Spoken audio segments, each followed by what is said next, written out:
જોઈ રહ્યા છો KP news channel. Editor in chief Rafiq શેખની સાથે. માળી સમાજના આદર્શ એવા અખંડ ભારતના પ્રથમ મહાત્મા જ્યોતિરાવ ફૂલે અને દેશના પ્રથમ મહિલા શિક્ષિકા સાવિત્રીબાઈ ફૂલેને ભારત રત્ન આપવા માળી સમાજ દ્વારા મુહિમ શરૂ કરાઈ છે અને તેને લઈ સુરતમાં કલેક્ટરને આવેદનપત્ર આપી રજૂઆત કરી હતી.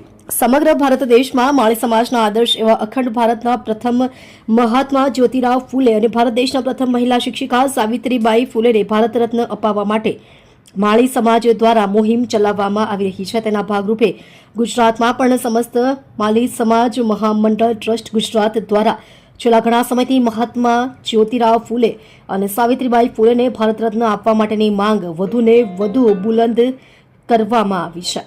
તો હાલમાં જ ગુજરાત રાજ્યના મુખ્યમંત્રી ભૂપેન્દ્રભાઈ પટેલને રૂબરૂ મળીને આ માંગણી તેમની સમક્ષ રજૂ કરવામાં આવી હતી, પરંતુ ફૂલે દંપતીએ કરેલા કાર્યોના નક્કર પુરાવાઓ સાથે સુરત કલેક્ટર સહિત રાજ્યના 34 જિલ્લા મથકોએ કલેક્ટરને આવેદનપત્ર આપી રજૂઆત કરાઈ હતી.